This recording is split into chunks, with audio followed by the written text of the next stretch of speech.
Hello there, guys, and welcome back to my channel. Welcome back to talking about the champions of Europe. I took a little break. It was very necessary after a long season, but we're back, and we're back with a real bang with two very, very special guests. Actually, the Byline review duo, if you will. Of course, the Byline podcast host himself, Mr. Alex Goldberg. First of all, Alex, it's been a minute. How you been? How's your last week been? And thank you for coming on. Yeah, it's a pleasure to be back on. Too long, absolutely, but better late than never. Yeah, man, I mean, it's been a really exhausting week, actually. Like, technically, it should have been the week leading up to the final that was exhausting, but I just was fueling myself on adrenaline, and my nerves were so crazy for that final that, content. But now I'm exhausted. Like, now the post week, I'm physically exhausted from the shenanigans that transpired after our win.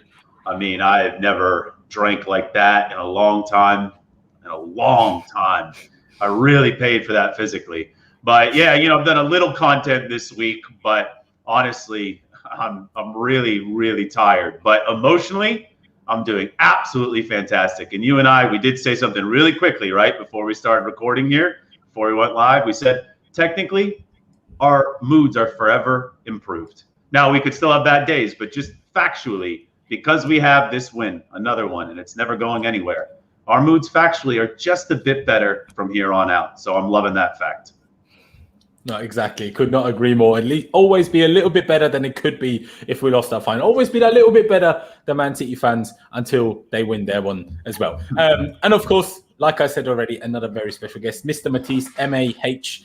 Do you pronounce it M-A-H or is it just Ma? I don't actually know. I don't really mind, to be honest. It's just a nickname that I've been. I mean, it's just my initials, so I don't really mind how it's pronounced. So yeah, I'm quite cool with either, to be honest. There you go. Well, I appreciate you a lot for coming on, and guys, we have a lot of interesting things to discuss today because the season is over. But it's not long until the new season starts. Obviously, the Euros are kind of distracting us now for the next month.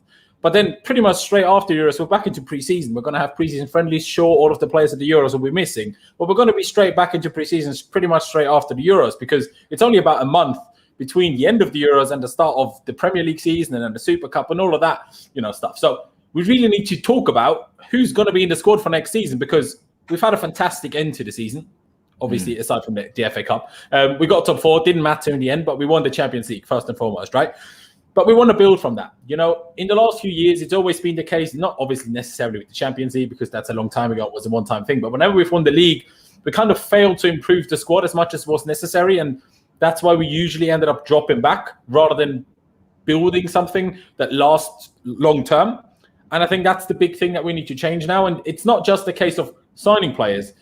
Also, an important part in all of this is who do we keep, who do we loan out, and who do we sell? And obviously, there's a lot of players at Chelsea Football Club, whether they're actual current first-team players, whether they're out on loan last season, or whether they're just youth players that are still part of the academy. We have a lot of players. We're not going to mention every single one of them because, I don't know, we're not going to sell Mason Mount now, are we? Obviously, he's going to be, staying. So not much point discussing him or Kai Havertz, the new Chelsea legend. But there are a lot of players which we need to discuss. And why don't we just start it off? And I think one of the more controversial players, at Chelsea this season, in terms of fans' opinions, whether it's our own fans or opposition fans, has kind of been Hakim Ziyech.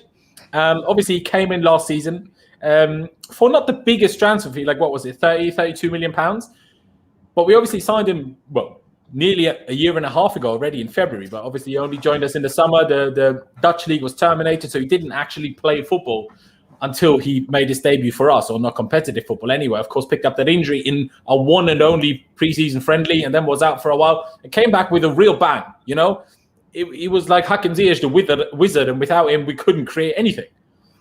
He got injured again, and then once he came back, it was crucial goals and huge moments. But at least from my opinion, and maybe you boys disagree, very few, great performances. He had a lot of games where he popped up with huge goals, whether it was Atletico Madrid, whether it was Manchester City twice. But he kind of struggled to have really good games, unlike a lot of other players that we had who, even Timo Werner, as much as he's been criticized this season, has had, those really good games. But he just kind of struggled to put that together. So while I'm not usually the guy that says a season after you sign somebody, oh, get rid again. There have been those rumors. There have been those rumors for the last few weeks, for the last few months. Oh, we're going to sell him. People want to sell him. How do you stand on that? Let me go with you first, Matisse. How do you stand on Hakim Ziyech? Do you think he deserves another season, or do you think, it was kind of unfortunate we signed him and then Havertz became available and we never really needed both? Look, I was never really too keen on bringing in Hakim Ziyech. I think everybody knows that. But I do have a rule where if someone's only been here for a season, I do believe that they get the second season to show what they can do. Getting rid of him after 1 year isn't entirely fair on him at all, especially when you put into context the fact that he finished the Dutch league quite early. So he had a longer break than maybe he should have. Then as soon as the season's about to start, as you said, he gets injured, doesn't get to feature in the first few games. Then he comes back in, has the form, like you said, injured again. So it's been a very stop and start season for him. And then obviously a new manager comes in and changes the whole system, which doesn't suit him really at all. So I do feel for him in those respects when you give him the context. It's not the fairest situation on him if he was to be sold after one season. He hasn't really had the opportunity. But I have said before that out of all of the signings, he is the one on the outside. Thiago Silva, of course, was always going to make the impact. He's a world-class centre-back. He's the one on the lowest shelf life because he's here for the impact right now. He's at an age where you would expect him to be playing well and making an impact right now. We also didn't pay much for him either, around 30-something million pounds. So again, it doesn't take much for Marina to get her money back on him as well. So he's in a weak position in terms of investment, the amount invested, in terms of his age, in terms of his performance, so many things where he's not on an upside in terms of what's happened this season. So I would give him another year. However, that's more to do with my rule than to do with me actually wanting the player. I think if Sancho became available, and he is available quite clearly, and you're telling me you can take out Ziyech and bring in Sancho, I'm taking Sancho all day long. Yeah, and I think that's part of the problem. Like you said, you wouldn't want to sell someone after a season because it feels like they haven't had enough of a chance, really. But at the same time, when I see how Thomas Tuchel has used him, and obviously we might very well change formation going into next season, and that might open up a role that suits Hakim Ziyech a bit better than what we've kind of used so far this season, at least since Thomas Tuchel has come in. But my worry is if Tuchel doesn't find us a position and a structure where he can really thrive, it's almost like, well, what's the point? Because if we're not going to use him for the next season either, and only going to use him sporadically, he will get a year older. His value will arguably drop. We will still make the money back, but you could still argue if we have a full season of barely playing him, that drops his value. So just from a financial and business standpoint from the club, if that's going to be the case next season, would it make more sense to sell him now? How do you see it, Alex?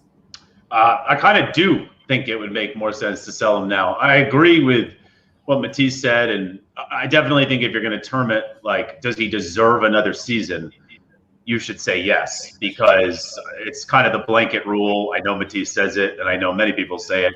Hard to really just make your final conclusion on someone after one season. So if you want to ask the question, does he deserve another season? The answer would be yes, because most players do.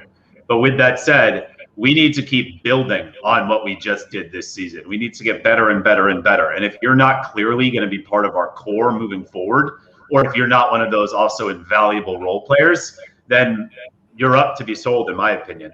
So he's not part of our core, Ziyech, obviously. And I wouldn't say he's one of those invaluable role players because Ziyech doesn't really feel like a role player. You know what I mean? Like his career at Ajax, that wasn't role player at all. That was star of the show. And I just feel like Ziyech has so much more value to another team that's going to give him the keys to the car rather than Chelsea, where he's not going to be a consistent starter. He's not going to be a consistent starter. Like he's just not. You know, Kai's going to play more and should play more. Timo Werner is going to play more. And if he can just up the goal scoring a bit, should play more. And you got to hope that, yeah, maybe Sancho goes to United, but then you got to hope we are going to bring in a striker, okay? So you have that. And then you have Pulisic. And then you have Mount if you're still playing this formation, who obviously is going to start over Ziyech. So he's not going to be a consistent starter. And I would say, to piggyback off of what you just said, Laurenz, in terms of value, you know, we didn't up his value this season, that's for sure. But because of what I just said, that he's not going to be a consistent starter this next season, well, then his value is probably going to go down even more if he stays here next season. And like I've been mentioning, I don't view him as someone who's going to be here for a long time as a consistent starter or an invaluable role player. So doesn't that mean, logically, you should at least listen to offers this summer? Absolutely, because he's still in prime years. And this season wasn't too much damage because, like you said, Laurenz, he still did show you at times where that Hakim Ziyech magic is. He did show it to you. It's not like he was just completely abysmal. He just really wasn't a mainstay in the team. So if you're going to be his agent, right, or are you just going to be a good lawyer, you can really argue his case for another team to still pay a decent amount for him and give him the keys to their car in the attacking phase. So, all right, prime years, still had some goals this season.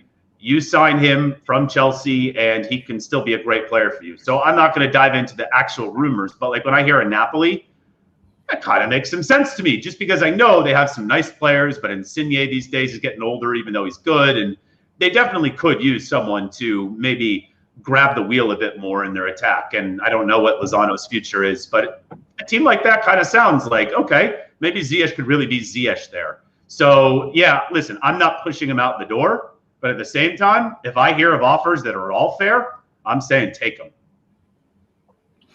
Yeah, I would probably agree with that. And I suppose it's weird this season because if you think back to October times, we were playing Timo Werner properly on the wing, Mason Mount properly on the wing. Obviously different formation, I get that. But we were kind of feeling like we don't have enough wingers because we had a couple of injuries. Like Hakim Ziyech was injured, Christian Pulisic was injured. Frank Lampard, for some odd reason, didn't feel like starting Callum Hudson-Odoi, so he went with Timo Werner on the wing, which we know didn't really work that well, or even started Mason Mount on the left wing.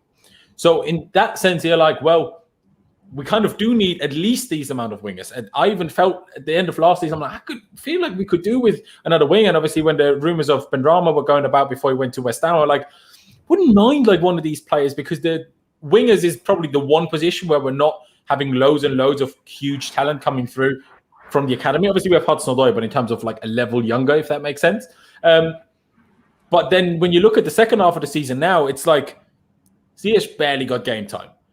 Hudson-Odoi barely got game time except from at wing-back. And that wasn't really the case for a few weeks anymore now either. So you're like, should we get rid of a winger? Should we sign a winger? Should we just keep the same amount of wingers? But I suppose that brings us to the next topic, because a couple of people have said it in the chat already. They think it might be Callum Hudson-Odoi that is out the door rather than Hakim Ziyech. Before we get into talking about Callum Hudson-Odoi, let me quickly remind you, ladies and gentlemen, if you're new here, please be sure to subscribe. That'd be massively appreciated. Of course, smash that like button if you want to, I don't know, just help me out in that, because it's great. And YouTube loves likes. I said this many times before. YouTube loves likes. If they see there's a lot of likes here, they're like, oh, this must be great. So let's show it to many more other people. So that's how us content creators grow. So please do smash the like button. That'd be massively appreciated. And of course, I am still sponsored by OneFootball this month. Massive shout out to them. Download the app with the link in the description. Just listen to what I have to tell you in the upcoming clip, basically. I want to say a massive thank you to OneFootball for partnering up with me and sponsoring my channel. Like the name suggests, it's a football app. And trust me, it's one of the best ones out there. You get all the latest football news from pretty much every single team and league all around the world. Team news, live score updates, league tables, fixture lists, everything you could possibly want to know in the world of football, you find it right there. Never want to miss out on any news surrounding Chelsea again? OneFootball has got you covered. As you can see on screen now, all the news is all there in one place. Whether it's the latest injury news, articles before and after games, or of course, transfer rumors. And with the transfer window actually opening and coming up soon, as well, you'll definitely want to make use of that transfer indicator, which not only tells you about all the rumors out there, it also tells you how likely a certain transfer actually is to happen. Like I said, it's honestly a brilliant app that I can only recommend downloading with the link down in the description below. And downloading the app with my link also really helps out my channel. All it takes is literally a few seconds to click that link down in the description below. Doesn't matter whether you're on iPhone or Android, and download the app right there with that link. So again, go down below into the description and download the OneFootball app with my link right now. And as I just mentioned, Callum Hudson-Odoi, I suppose from a financial perspective, you would get a lot more money for him than you would for Hakim Ziyech. And if you kind of view both of them as just impact players and, substitutes, I suppose, maybe from that perspective, Hudson-Odoi being the one that leaves, if anybody, makes more sense. But obviously no offense to Alex at all here, but obviously we know his opinion on Callum Hudson-Odoi. We know his opinion on a lot of the youth players. But Matisse, how do you see it? Do you agree with Alex? Obviously, we'll let Alex, say his piece in a second. But do you agree? Should it be Callum that stays, and if anything, Ziyech that goes? Even though you said you're not convinced either. I think, listen, when it like I said with Ziyech, I think if I'm picking someone to go out of everyone, it would be him. Now with Callum, I've said it before. I wasn't happy the way he was being used under Lampard, especially when Lampard was in his rough patch in mid-season and Callum Hudson-Odoi was coming off the bench, making an impact and causing problems, and he still wasn't getting the game time. But under Thomas Tuchel, the dynamics have changed vastly. Now, at the beginning of his run, he was playing often at right wing back. Yes, he's gone missing in terms of being on the pitch in recent weeks and months. However, you can see the instruction, the detail, the emotion after matches when he does use him, how invested he is in Hudson-Odoi. So that tells me that the player is valued and the coach rates him in terms of his potential. You can see the massive difference between him and then a Tammy, so to speak. And then also the difference between a Hudson-Odoi and a Ziyech is evident. Hudson-Odoi has far more potential. He's far more valuable, like you said, and he's one of our own. Do you know what I mean? So I'm more obliged to protect and want to, again, if you're talking about assets, you're talking about investment. Yes, we haven't spent the money on him, but we've spent, how long has he been here? Since age 8. So I'm not really trying to see a player that talented with that much potential go off and do what I expect him to do, which is become world-class if it goes on trajectory that it should for him with all the potential that he does have. So I'm way more invested in a player like him. I think he's also way more versatile as an attacker. I think he's got way more bows to his arrow in terms of what he can do. He does need to improve his shooting. That's one thing I do want to see. Definitely need to start hitting the corners if you are going to be a consistent left winger in the modern game. But he's a great crosser. His 1v1 definitely needs to improve as well. I have a feeling that's something to do with his running style. And since that injury, he needs to gain some more confidence in that regard. But Hudson-Odoi, his underlying metrics under Lampard, at the beginning of this, towards the mid part of the season, just in terms of, past progressions into the box, etc. For a young winger, he's still very talented. Maybe because of these Mbappes and Sanchos and they're putting up these higher numbers, we tend to look at Hudson-Odoi and think, oh, maybe he's not as talented as we think. But I think he actually is. I just think he needs to, like I said, I think the coach is looking after him, is teaching him things behind the scenes, and I'm quite invested and interested to see how that pans out. I think Tuchel knows what he's doing. If there's one manager that I would trust with a young player to improve them, I think Tuchel is one of those guys. He's got a track record for it. So I would definitely be keeping Hudson-Odoi. I wouldn't mind loaning him, but I've said it before. I just don't think his agent Bradley would want to loan him. I really don't. I think he made that quite clear when Hudson-Odoi could have had the option to go out on a loan, but he stayed under Sarri and then broke into the team mid-season. He didn't want him to go out on loan, and he's made it quite clear as well previously when Bayern Munich were interested that it's either you play me or I'm sold. So I don't think he really believes in loaning Hudson-Odoi. Don't think Hudson-Odoi is in position with his contract to be loaned either. So it's either you keep him or you get rid. I'd personally rather keep. And like I said, I'd get rid of Ziyech if I had to choose. And I'm bringing in a Sancho or a Grealish for him. Yeah, personally, I think that makes a lot of sense. My only two small worries are maybe the wrong words, but you touched on it yourself as well. The position where he did get game time under Thomas Tuchel was at right wing back, really. He barely got any minutes as a winger. And if he did, it was more on the right side, which we all know is kind of his weaker side. You touched on the things that he needs to improve. I think one of the biggest things he needs to improve is working on his weak foot, because I think that's why he's so limited on either side. On the left, he only cuts in, while on the right, he only crosses. Or when he does cut in, he takes it back to his right foot again. But if we do change formation and go away from playing wing backs, I'm a bit worried that if we do keep him, and I'm not saying I want to get rid of him at all, but I'm just worried that if we do keep him and we don't play wingbacks anymore, where does he get minutes then? Because, we're still probably going to play two wingers unless we change to, there's never more than two wingers, and arguably having wingbacks is what allows you that in the first place, right? So that's what I'm slightly worried. I'm like, well, where will we give him these minutes that his contract kind of almost requires him to have and for him to improve? But at the same time, the positive thing I want to say before I let Alex say his piece is I think people, because he's been around for so long already, and not necessarily around in starting every week, but around in spoken about so much. Obviously, we had all that drama with his transfer request 3 days before the transfer deadline day in January of 2019 was it? It's been so long that people forget how young he is. The kid's still 20. Like, it's crazy how young he is. Like, the way, if you say, oh, he's not good enough this, he's not good enough that, he's 20. Like, 20 is a ridiculously young age. Like, there's very few players in the world that at 20 years of age play first-team football at the highest level. It just doesn't happen. And obviously, he's one of those guys that fought his way through the Chelsea academy rather than a, so let's say a slightly lesser team where it's a bit easier to get to the first team level, and then you could take a different, route to the highest level, a bit like Erling Haaland, for example.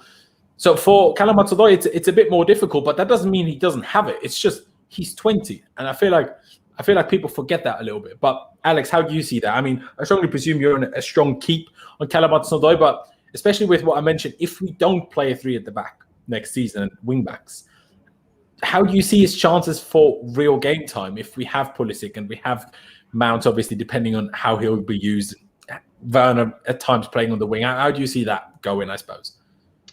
I mean, it's a really tough question. And the way you project things, it's a little bleak. I won't lie. Like, it's a little bleak because you certainly can't just assume that Callum's going to leapfrog the other attackers we've already spoken about, except for maybe Ziyech, especially if Ziyech was out. That would help Callum. And I'm not even saying if Ziyech got sold, you'd actually have to bring in a true winger anyway, because you would hope Callum would have an uptick in minutes. And if you change formation a little bit, then Mount can play more midfield and Callum can have a chance a little bit more in the front three. But just largely, I am open, by the way, to a loan. Like, I am open to a loan. I'm just not open to a sell. Like, not at all. Because, not to circle it fully back to Ziyech, but kind of what Matisse was saying, if Callum got sold, I'm pretty sure that he's going to flourish wherever he goes. Like, I'm pretty damn sure. And that will really sting. And, I mean, that could end up being another Salah, Lukaku, De Bruyne. If he goes to the right situation, I'm not saying in year one, but if he starts putting up stats, like even Sancho-esque stats in Germany, it's going to hurt. They don't even have to be as meaty as Sancho's stats, but just seeing him do his thing in another top 5 league, that'll hurt. Because like you just said, Laurenz, he's 20. He's 20. Okay. Where if Ziyech gets sold and Ziyech kills it, we're going to be like, okay, we kind of expected that. We kind of expected that. Like, put him back at Ajax, and Ajax will probably improve, and he'll probably put up great stats, and maybe they make a nice little run in the Champions League, but it wouldn't do anything to me. I'd be like, okay, but it's just different with Ziyech. He is what he is, and he's a talented player, but, a little bit system dependent, which, not to really circle back, but that's also why Matisse and I both, now we're a bit split on it, but that's why originally we were both like, we're not too into it, because it just felt like it didn't fully fit with the rest of the team. So on Callum specifically, I think the big thing that keeps me invested on keeping him, like to give you a true answer of keep, is we kept saying for much of this Tuchel time that, this is a short-term thing. And I don't even mean that formation-wise. Like, maybe the formation will stick. And I know Matisse is in favor of the formation sticking, at least for now, because the personnel kind of fits with the formation. But I don't even mean it from a formation perspective. I mean it from a personnel perspective. And I also just mean it from like a experimental perspective. Tuchel wasn't going to experiment too much. He just wasn't. He couldn't do that. He didn't have time for that. So obviously Callum was big for Tuchel early on, and you saw a nice relationship there. But then even once Callum wasn't playing, I do believe things were different between Tuchel and Callum versus Frank and Callum. Like, I do think Tuchel was keeping him invested. I do think Tuchel was really communicating with him about what he needs to do better. And, if Tuchel was willing to say to the public, to the media, that he was making unfair decisions, I'm sure he told Callum, these are probably unfair decisions on you from time to time, but you do this, you do that, and there's still a future for you. Now I'm really just speculating, but that's the vibe I get from how I just see the situation with Callum and Tuchel. So I think right now, without knowing this from Callum firsthand at the moment, I would say that Callum definitely feels more a part of it right now than he certainly did at the first half of the season. And, even Callum's, I keep coming back to it, but even Callum's cameo not too long ago in City, in that game we stole, that Premier League game we stole where Alonso scored at the very end, it was almost Callum. Callum showed you flashes right there. He showed you flashes of what he can do and how he can change a game. And yeah, I just think overall getting rid of him at all, like if you did a loan, but because what Matisse said, his contract, it's not the easiest to just loan. So maybe that loan has to have an option like slapped onto it. I'm not really willing to take that chance, that risk. I'll do a regular loan happily. I will if it's a good one. But other than that, I just say keep. And you know what? I like Pulisic. I absolutely do. But Pulisic hasn't run away from this. Like, he hasn't run away from Callum in this regard. He was in the pandemic last season, but not this season. He didn't run away from Callum. He had some good performances, but also, I think Matisse largely agrees with this. Pulisic kind of ended the season underwhelming. He did. Let's be real. Yeah. Just from an individual perspective, he was underwhelming. So I don't think Callum's that far behind it. And if anything, Callum's the one where you don't pay amortization on, and Callum's the one who is 2 years younger. So, I think because he's not that far away from Pulisic in this conversation, he really deserves, as long as he's game for it, and I assume he is, he really deserves to at least be close to Pulisic's playing field heading into the next season. Yeah. Yeah. I 100% agree. And I think Callum won't like this, but from my perspective, I'm like, great if we have Pulisic and Hudson-Odoi fighting for one or two positions against each other. Like, people say, oh, only one can start and they're both so young. Yeah, I don't really care, to be perfectly honest with you. We used to have Willian and Pedro. I just want to remind everybody, like, we used to have Willian and Pedro, and I'm not disrespecting them, but I'm just saying, like, after Eden, it was a black hole at times. Like, it felt like a black hole. And now we're talking about Callum and Pulisic as afterthoughts. Like, think about that. You know what I mean? Like, that's a huge improvement. A huge improvement. No, that's exactly it. And like I said, I'm here for the, I want the best for the football club. I love individual players. Sure, I do. But I will always care more about the well-being of the club rather than the well-being and the happiness of an individual player. So if it works out for the club that we have Pulisic and Hudson-Odoi and whoever else plays on the other wing, and that works without disrupting anything too drastically, I'm perfectly happy with that. Just quickly, because you touched on Pulisic there, and there has been parts this season where people were wanting to sell him, and I've personally said, if we don't get his injuries under control, we do need to sell him. We have gotten those under control for the last few weeks. So if we keep those under control, I think it's a very clear keep.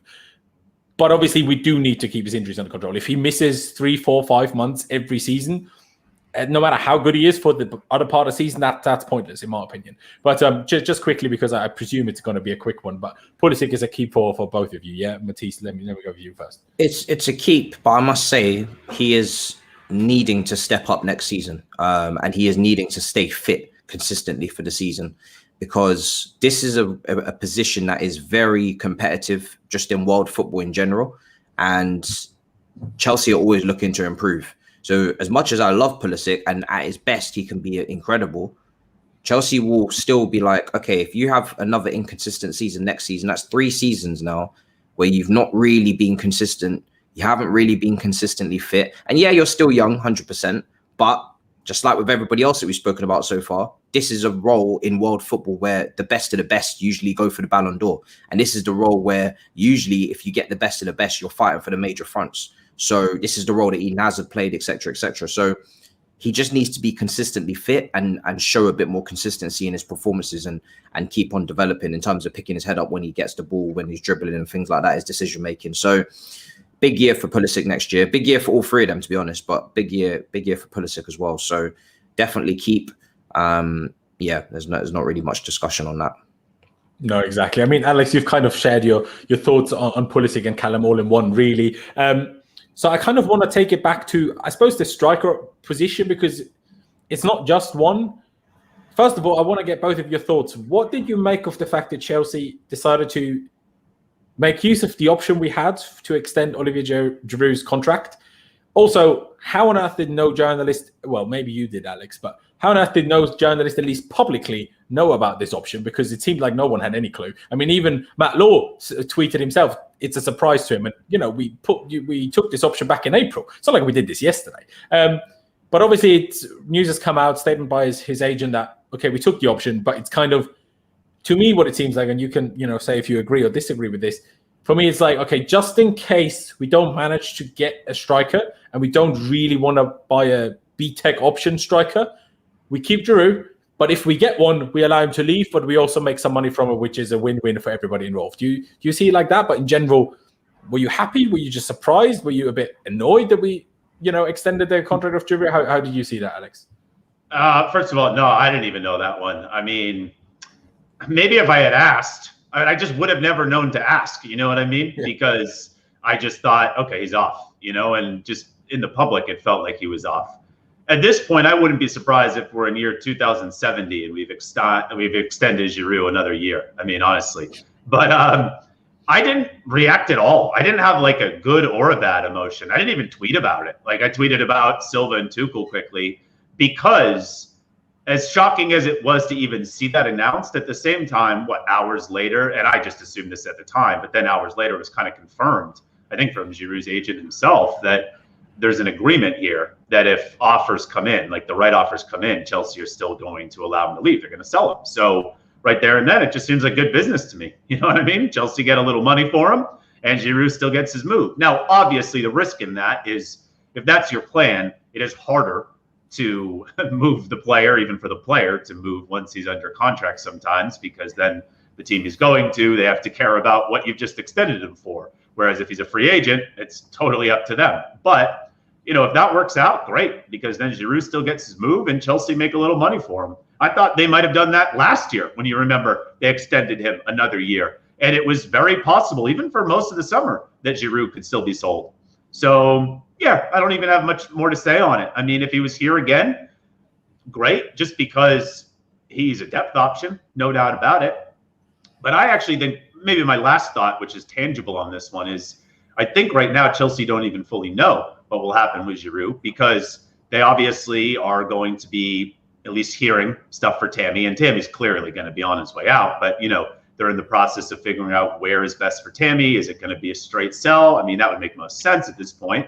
So they got to figure that out. And they also got to figure out bringing in a top striker. And if they can't bring in a top striker, then do they have to just sign one striker? And then are they kind of obliged to keep Giroud? So, I think Giroud is a bit of security, a bit of insurance right now for Chelsea. But as long as they make decent progress on at least getting one more striker, then I think if the offers came in, I think Giroud's being pretty public about Milan, right? So if the right offer came in, I wish him well. I wish him well. I mean, I just feel like each season he'd be leaving on a very good note, and that's credit to him.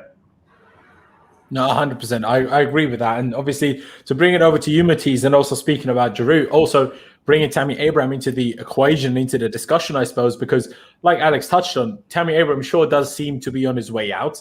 And it's still in my head just doesn't feel right to keep Giroud but get rid of Tammy. That just doesn't make sense to me. I know he's not signed contracts that have been offered to him, which is part of the problem. I'm sure we would be in a very different situation if he just signed one of those contracts that have been offered to him.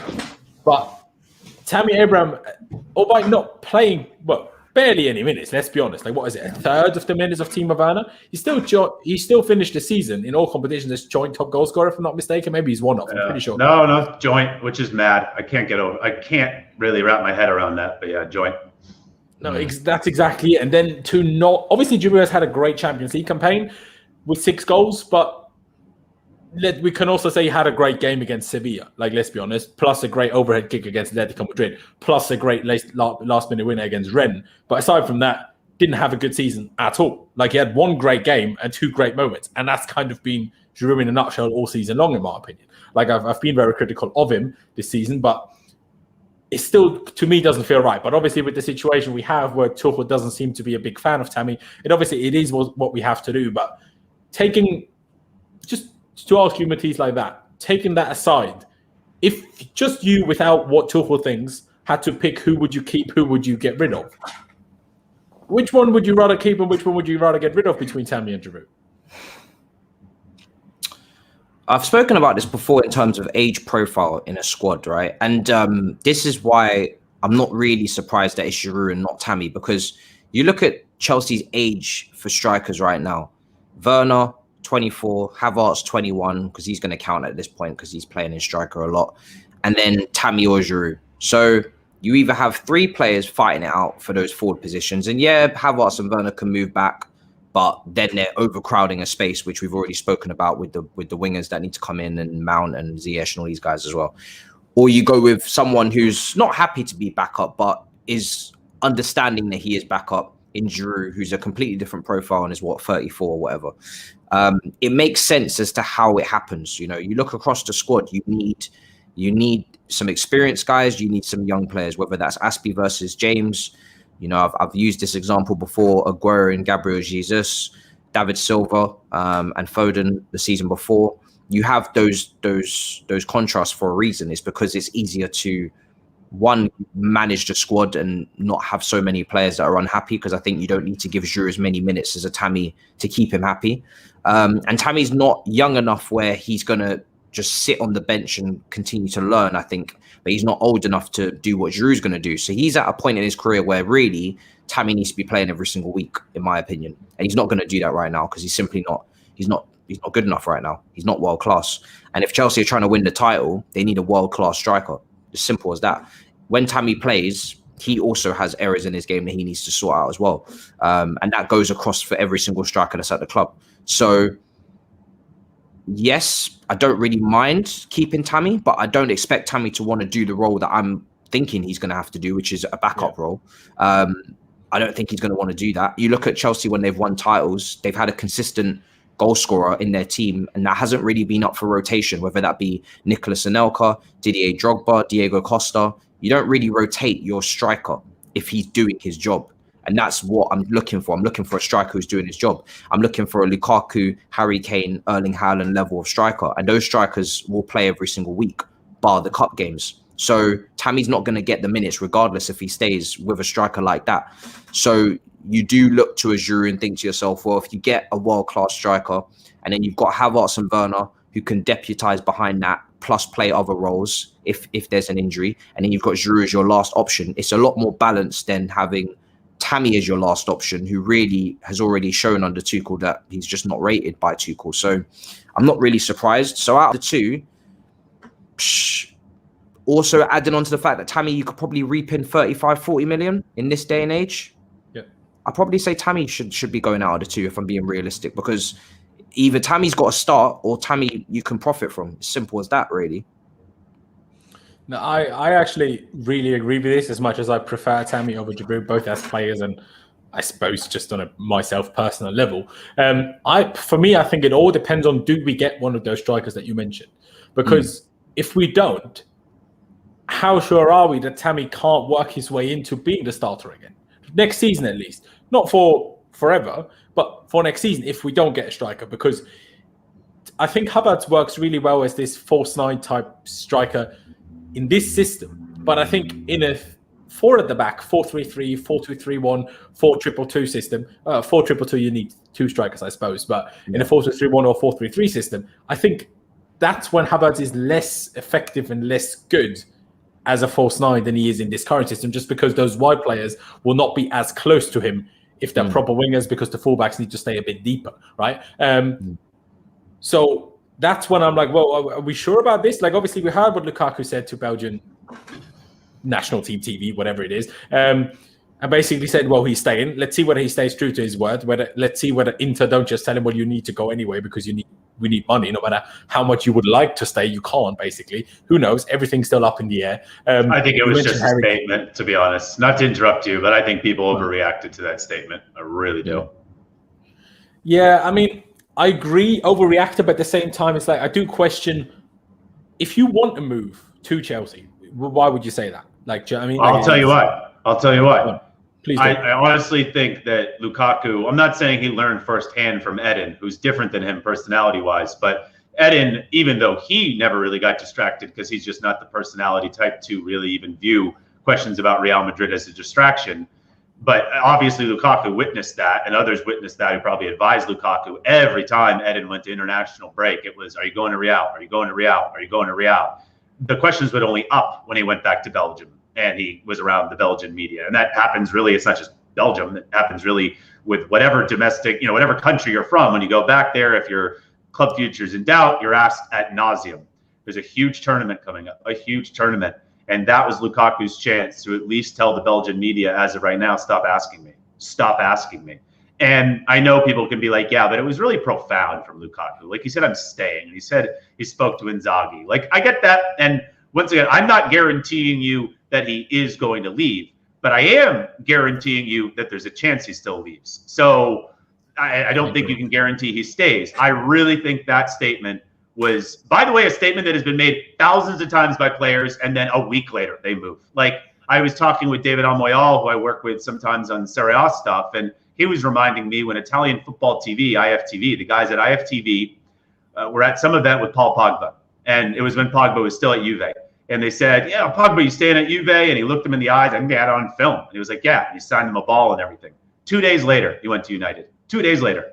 You know, so like, it happens all the time. And by the way, at the time that Lukaku made that statement, there was really no tangible offer. Talks with his agent and clubs, but there wasn't a tangible offer. So he just can go off of what obviously is factually out there, which is nothing concrete. And at the same time, I think he just kind of wants to shut down outside distractions before Belgium, who maybe wrongly, but still are rated #1 going into a huge tournament. So, yeah, I think it was really kind of a calculated statement, to be honest.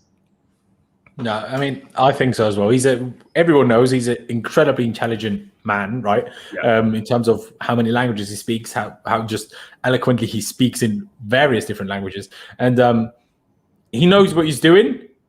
But at the same time, if you like Inter as much as you do, saying it so publicly that you're staying and then maybe not, if you want to keep a good relationship with their fans, not the smartest move. But hey, we'll see what happens for the rest of the summer, I suppose. But just to bring it back to Tammy quickly for you there, Alex, for you, Giroud, Tammy, is it just from a financial perspective, just makes more sense to get rid of Tammy, especially because if we keep him, chances are at least for free next summer? Yeah, it's obviously not like playing FIFA and who would I rather start a career with and who would I rather actually play with. Obviously, that would be Tammy. And it's not even who do I like more, but that's harsh because I like Giroud. But obviously, you know, Tammy, I've been a big fan of, as have many. Academy boy, I'd love for it to work out. I also think he's better than a lot of people say he is. I've still never been convinced that he would be good enough to be our number 9. But with all that said, it's not like it's one or the other. You know, I just hate on Twitter. It's like, oh, if you're unsure about Tammy being our number 9 for the future, then he must be terrible. There's no in between. Like, there's no in between. We can't go in between. We can't just say, okay, he's good, but maybe not good enough. Okay, but anyway, I digress. So I like Tammy quite a bit, but I have to go with the temperature of how things feel. I got to put my business hat on as well. Like you said at the start of the stream, Laurenz, Chelsea above all, before any player. So I want to think about what helps the team the most. So if the manager clearly isn't going to give him the opportunities to become, once again, a valuable asset in the team, then because of the contract and because other teams would look at Tammy and say, hey, we'll take him, that might be just a sniff below Chelsea's level, then that's the smart move. You know, it's not always who's the better player when you're deciding who you want to keep. So Giroud, even though I'm wondering how long he's going to be okay with just not playing club games, because, by the way, we were saying that Giroud's probably fine with this, not playing a lot, because he was the starting striker for France. So as long as that wasn't jeopardized, then Giroud is probably okay with it. He likes life in London, and he knows Deschamps was picking him to be the striker. Well, what's happened since then?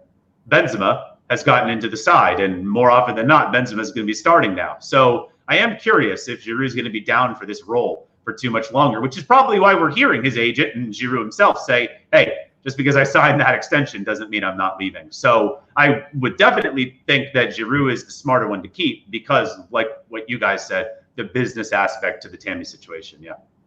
Just to add, well, even Broja could play that role of being that deep. If we're talking about a player that sometimes is not even making the squad, you know, that's a role Broja could easily play over Tammy. Tammy is a very valuable asset. So for me, he's got to be a lot closer to the starting 11 than he is for 35, 40 million as a young English forward. It doesn't make any business sense to keep him, especially when he's not able to sign the contract. I agree, but like I like Broja. I do like Broja.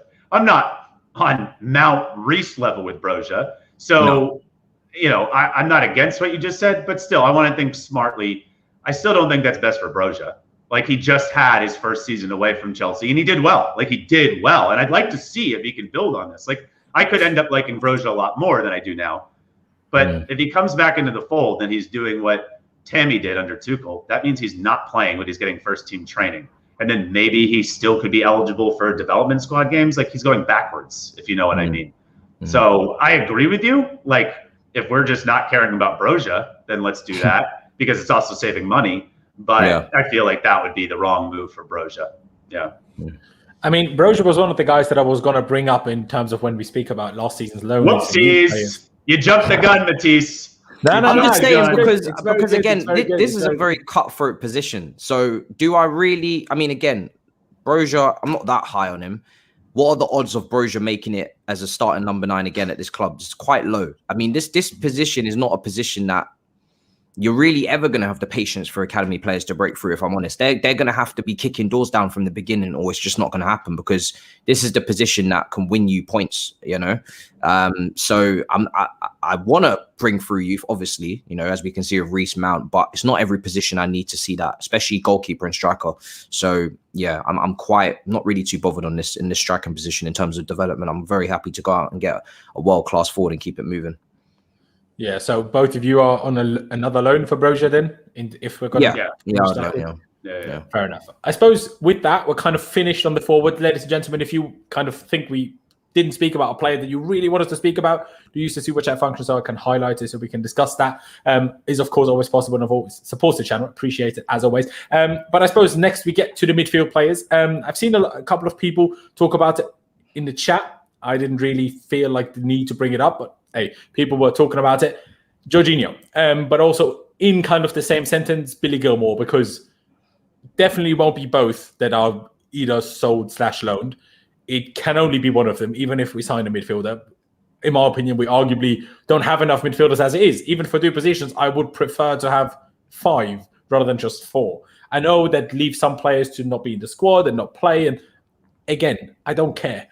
I care about the best of the club. And when we have injuries, I want us to have, you know, adequate options and not be screwed just when we have 2 injuries. And that's a position that we, every now and again, we're in this season. Not because Billy didn't perform, but then we didn't have anybody to come on for him anymore. And that's where the problem comes from. But to speak about Jorginho and Billy Gilmour, I mean, for me, Jorginho is a clear keep.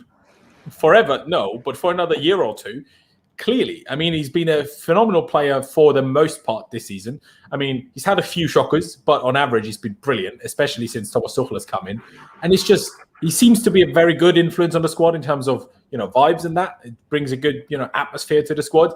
He's a very dependable player for the most part. Sometimes I think us as a team, we depend on him a little bit too much, which is whenever he has a howler, the whole team has a shocker, rather than, oh, it's just him, but everybody else plays good and we can compensate for it. It's like, if Jorginho plays badly, the whole team performance just dips crazily, which says a lot about his importance, in my opinion, as well. But regardless, I think for a couple more years, whether we sign Rice or not, whether we sign Tchouaméni or not, keep him around anyway, almost like it kind of was with Frank at the start of the season or late last season when Billy kind of took his place. And then Jorginho was just the guy on the bench that comes on to see a game out if necessary. I think Jorginho just has to stay. But Billy's a tough one. Is he good enough to stay around? 100%. But could he do with a loan to get better quicker? Also 100%. So that's why I'm like, I'm really not sure on Billy. But Matisse, where do you stand on, I suppose, those 2, but in particular, Billy Gilmour? Yeah, because I'm keeping Jorginho, I think I have to say loan Gilmour, because again, I don't feel like you need both of them in this squad. I think Gilmour is the right person in terms of the heir to the throne of Jorginho. I've always said that. I think Gilmour can go on to do Jorginho's job better than Jorginho in the future, to be honest, with the right development. And at his young age, he's got a lot of potential. I need to see Billy Gilmour now on a loan, week in, week out, getting football at the right team in the Premier League.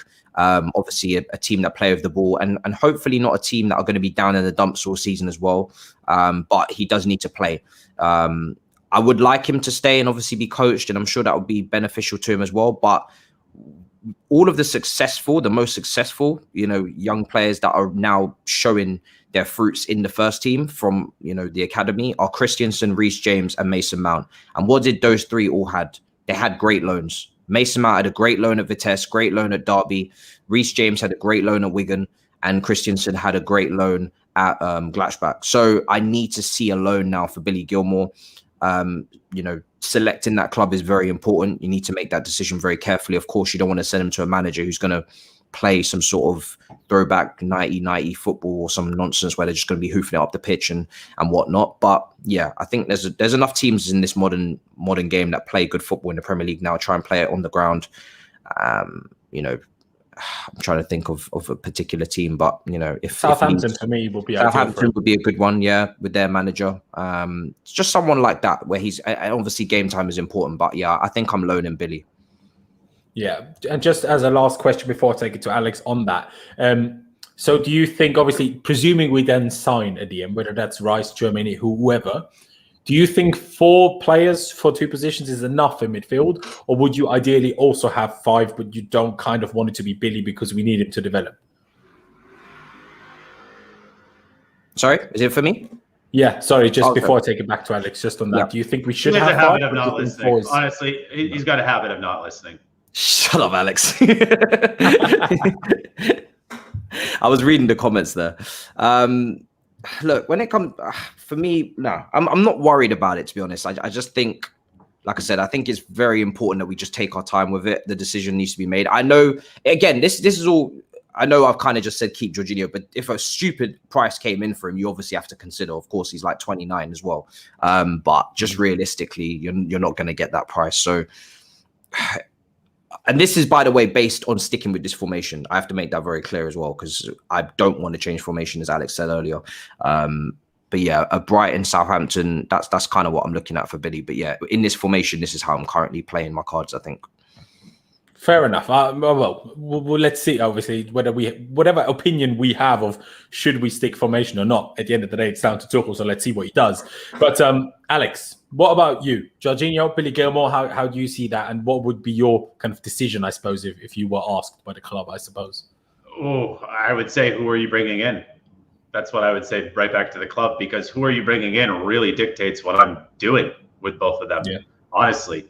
So, you know, I think if a Declan Rice is bought, I'm open to hearing offers for Jorginho, just because, I mean, Declan Rice is going to get a load of minutes, and Conte should be managed. He definitely should be managed, but he should get loads of minutes in important games. Kovacic can't just be thrown away, and he won't be. He'll obviously get, you know, starts here, good sub appearances there. And then, you know, I hear you on like the 5 midfielders, but then I think Gilmour staying is good enough time-wise, minutes-wise, for him to continue developing, because then you just have 4 real midfielders with Rice, Conte, Kovacic, and Gilmour. But you do have 5 if you play a back 4, because Mount definitely becomes a midfielder again.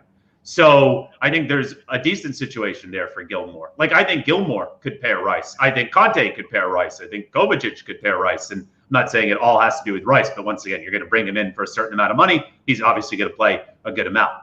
But if you don't get Rice, and say you get Tchouaméni, who I like, by the way, I like Tchouaméni, but still, I don't know if you can just give Tchouaméni the keys to the midfield like you could with Rice, because there is going to be a league adaptation. And by the way, Tchouaméni can play as a holding midfielder, but I think at this stage he's best as a box-to-box, doing a lot of stuff in all thirds of the pitch. If anything, I think he would be an understudy to Conte, not in like, I want you to be Conte. Conte is so unique, and I honestly think Tchouaméni has more attacking promise. But I just think that maybe they'd be kind of almost a switch off, you know, because Conte once again has to be managed. But if you bring in Tchouaméni, like I'm getting at, and you're not bringing in Rice, then I'm probably looking to keep Jorginho for sure, because I still think you need to have somebody there who has control at times over the team. I totally agree with you, Laurenz, on Jorginho just from an off-the-pitch perspective. And I'm not saying that, like, you wouldn't still lose some off-the-pitch character from Jorginho leaving if you got Rice and Jorginho left. But with that said, we know Rice, obviously, character-wise, is fantastic. With Tchouaméni, I'm sure he's a great kid. Cesc Fabregas speaks really highly of him, but we don't know enough about him in that regard yet. So I think if you got Tchouaméni and not a Rice, I think keeping Jorginho would be the smart move. And then with Gilmour, I'm probably more looking for a loan, because still you have 4 midfielders plus Mount if you play a back 4. So yeah, I guess I actually have just answered it pretty clearly, even though I don't have a clear answer for you, because my answer is it really depends who you're bringing in. Like, it really, really depends who you're bringing in the midfield. We know that besides striker, DM, a midfielder in general, but a DM is a top target for Chelsea. We know Rice is at the top of that list for Tuchel. And at this point, I will also say for the club. So it really depends if Chelsea get Declan Rice. Absolutely. Because I just want to say lastly on Jorginho, you can keep him around forever. And I think the dressing room will be better no matter what. Like, I just think he's a guy that is such a plus to have in the dressing room. But that's not the only reason you hold on to him. So if he also feels like, let's just look at it from his perspective. And I'm not saying he doesn't want to stay, but let's look at it from his perspective. If he feels, wow, I just did 3 really successful years at Chelsea. I'd be leaving on a high note. I'm going to hit 30, I think, in December. And we know he wants to return to Italy at some point. Like, that has been mentioned every other day by his agent and even him at times. So if he views it as a smooth career path to now leave Chelsea, go back to Italy and be a way above average player, then I wouldn't blame him and I would get it. And I think from a Chelsea perspective, he is going to be a player that is really going to lose his effectiveness even more as he gets a year older and a year older. Because Matisse and I have spoken about this with Jorginho. And Laurenz, I think you were spot on. Like, when Jorginho has a bad game, the whole team has a bad game. But the tough part about Jorginho, and the reason why he's so polarizing, is his floor is really low. It's really low. And it's just because his athleticism is not there. So he's a player that relies on football intelligence, and he has plenty, and just character, right? Gritty. Like, he's a gritty player. Yeah, he's not a big player, but he's gritty. So he relies on a lot of his intangibles to overcompensate for his lack of athleticism. And that's fine. And more often than not, that makes up for it. But in the Premier League, we know there will be more games where Jorginho makes a bad error, gets run over by a few players, the ref outruns him. Like, there's going to be those games. And it's just a little nerve-wracking sometimes when you know the floor, he's got a nice ceiling as well if every pass is coming off. And obviously, it gives the team extra character. But the floor is really low. And it's a little nervy to think about what a 30 and 31-year-old Jorginho would look like in the Premier League. So I'm listening to offers. But at the end of the day, it really just comes down to who do Chelsea bring in the midfield. No, I would probably tend to agree with that. For me, it's more like almost like what Matisse touched on earlier, depending on the offer, because I think the clubs that would want him don't have the funds to offer what he's worth, realistically. Hence why I'm like, well, are we really going to sell him? Because for me, it's what is he worth? I'm curious. Well, for me, he definitely didn't drop value since we signed him. So I think you have to at least make even.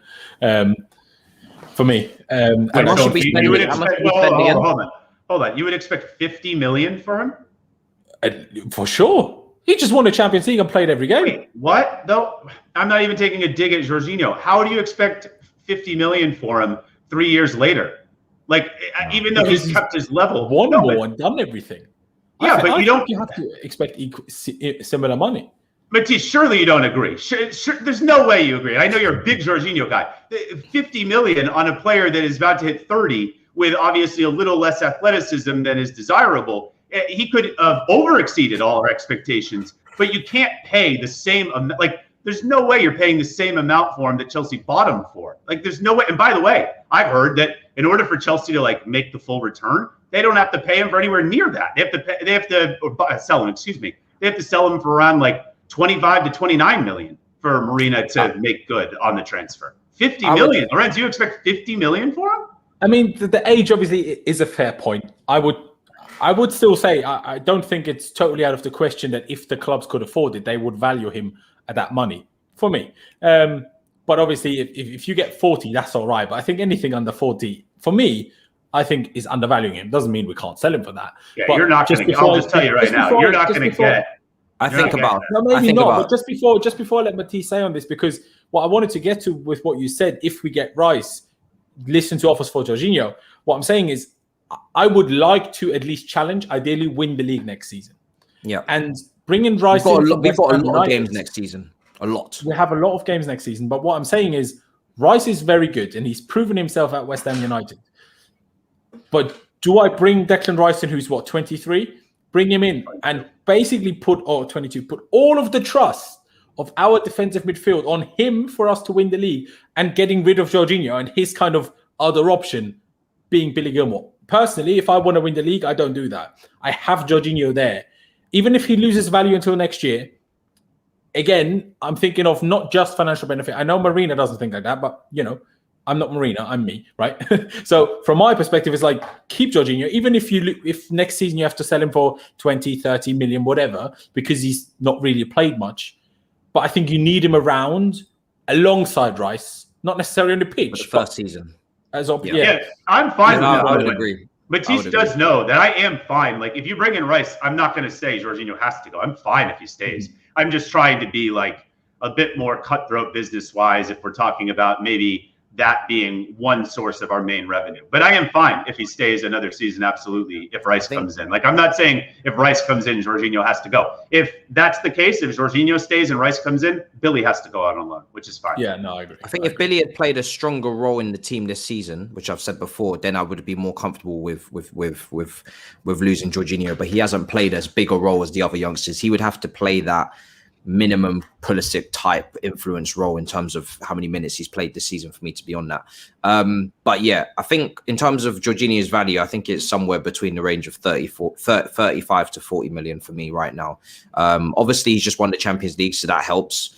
Most tackles and interceptions in the Champions League campaign is not easy, but his age does mean that it's come down a bit, 100%. And I think 35 to 40 million right now, and I think even next season, if he has less minutes, which is what I would expect, with a new DM coming in as well, to make it more competitive in that midfield, I'd expect his minutes to drop down quite a bit.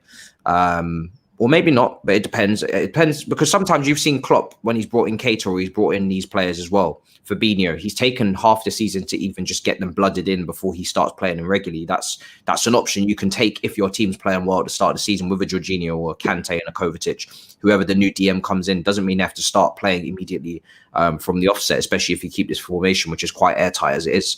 So, but yeah, then his value will drop next summer. But I agree with you, Laurenz. I'm willing to take the hit for Billy Gilmour's development over the season out on loan, and then you have a smoother transition next summer between Gilmour and Jorginho. Yeah, I think that makes a lot of sense. But again, it all depends on what type of offers come in. Obviously, we have different kind of valuations for him.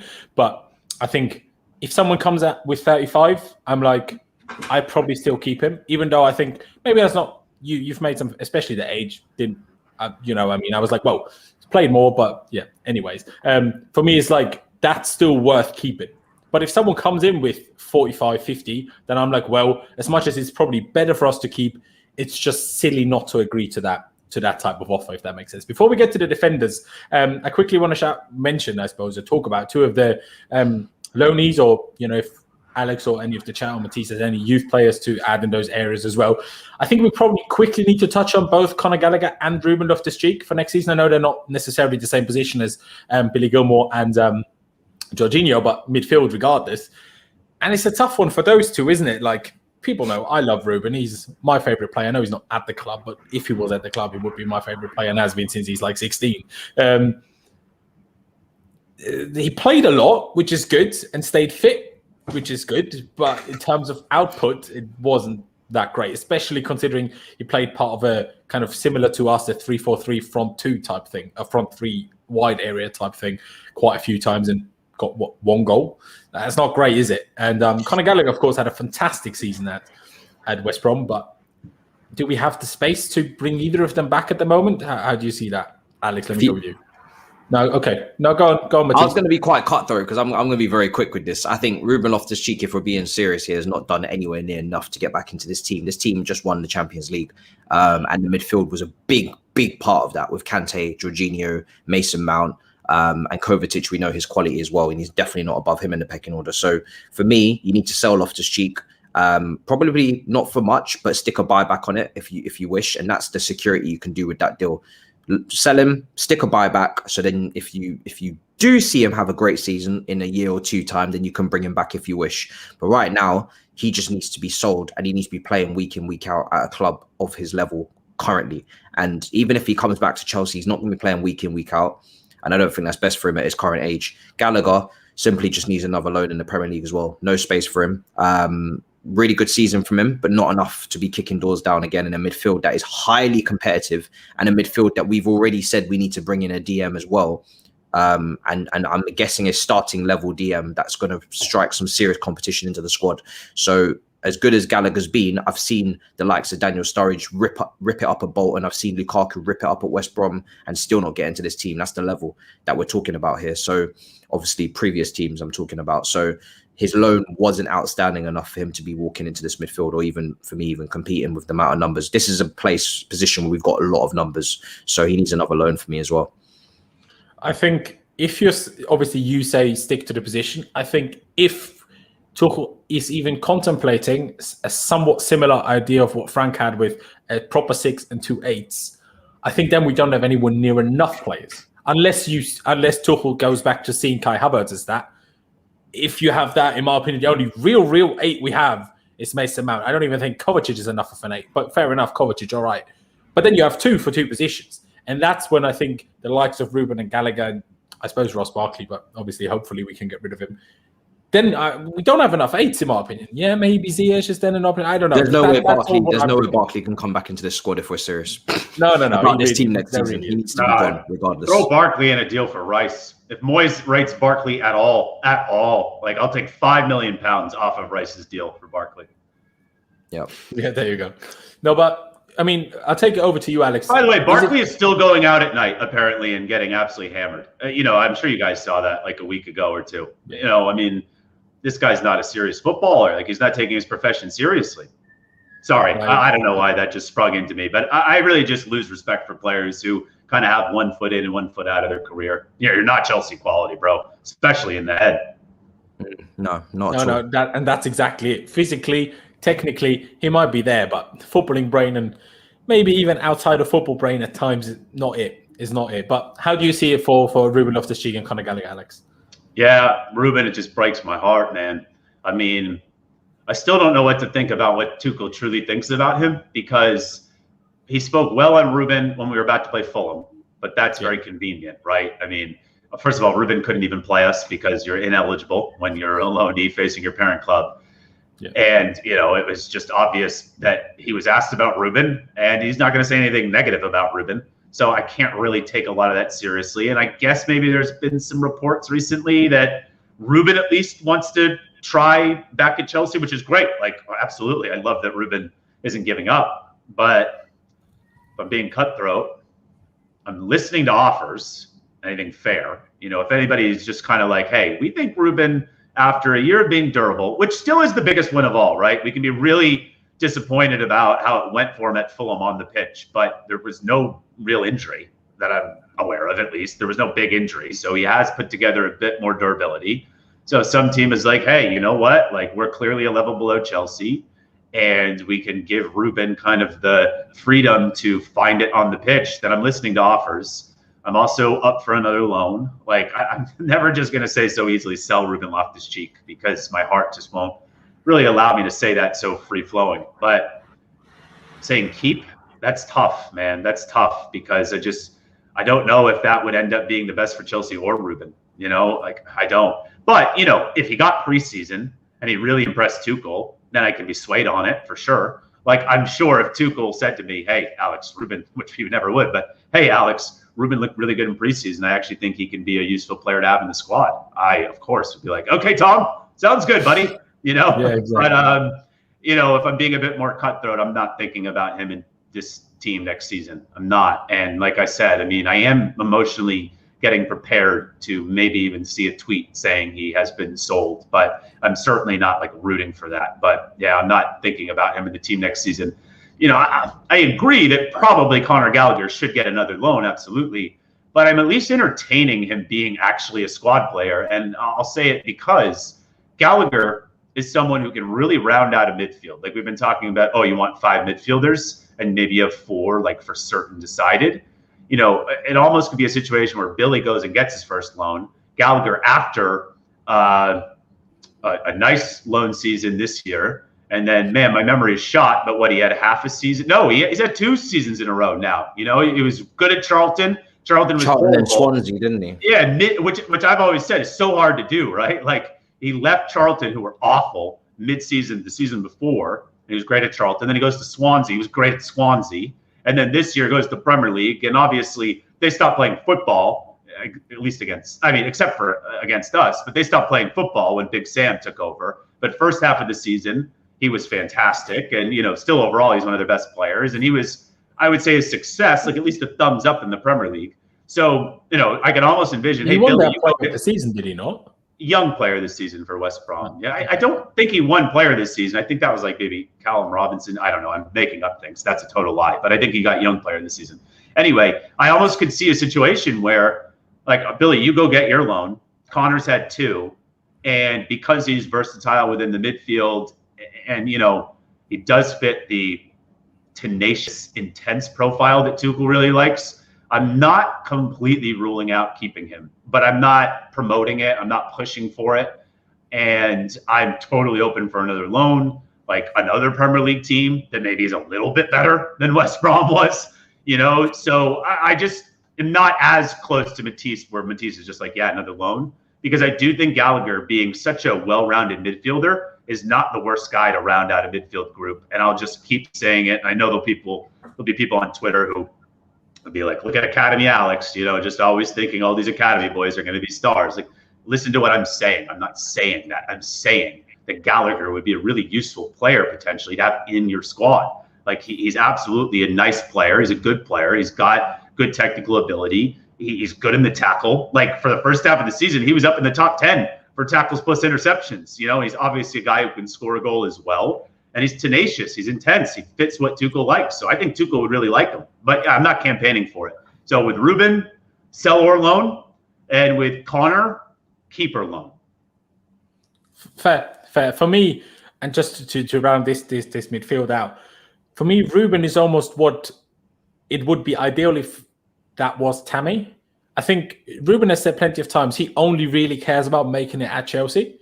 So I'm like, as much as that might not be the best thing for his career, if just to have the option of playing multiple number 8s, you keep him in the squad, he's probably more all right with very few minutes than any of the other young players.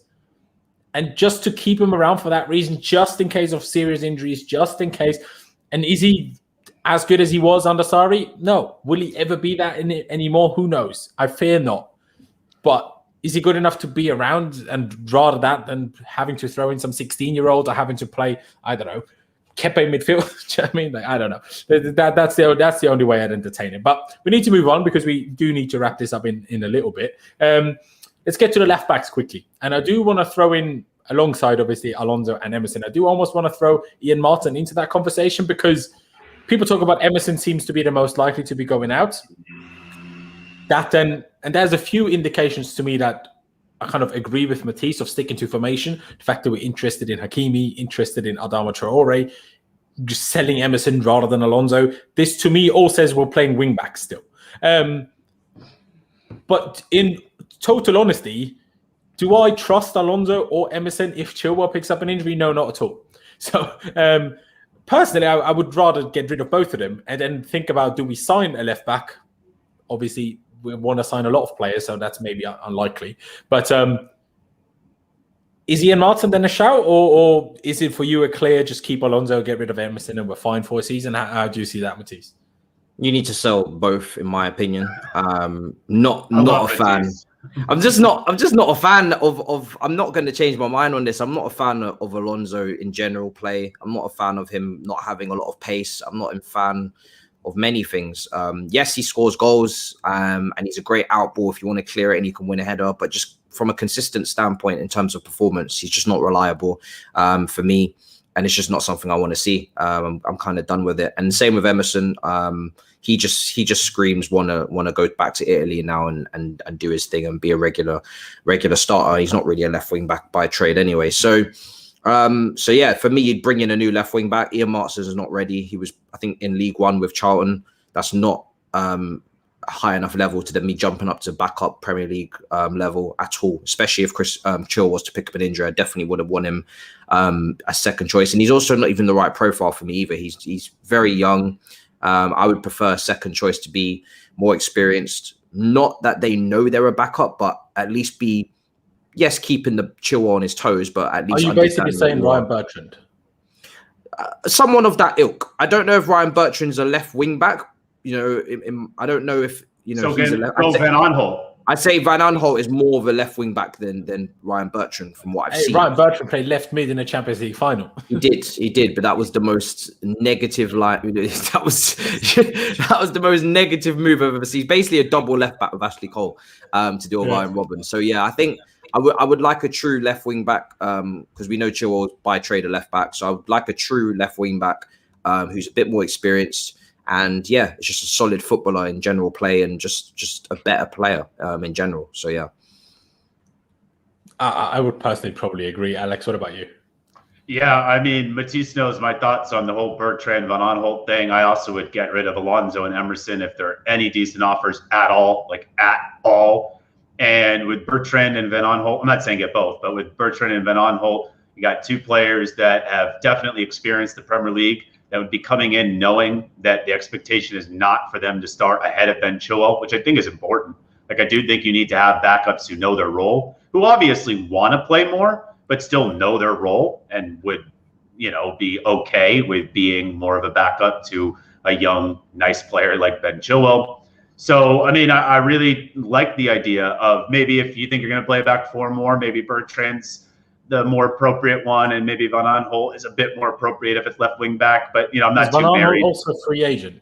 I'm not Yes, I believe he is. Yeah, Bertrand and Van Aanholt. So you're not paying a lot. They understand the club, and I'll say it literally once again what I said 10 seconds ago. I think it's really important when you have Ben Chilwell as your clear guy at that position. I think it's really important to actually bring in a player that, of course, has competitive spirit and that would love to push Chilwell, but still a guy that's realistic enough to know that assuming Chilwell plays at all well, I'm the backup. I do think that's important. So you don't bring in another young left back who has these aspirations to start, because I'm just not sure that really works.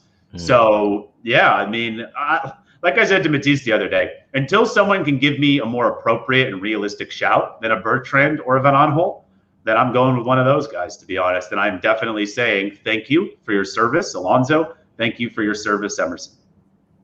I would agree. And let's get to the centre-backs before we get lastly quickly to the goalkeepers. And there's a few names to mention here. I suppose Kurt Zouma probably needs to be mentioned.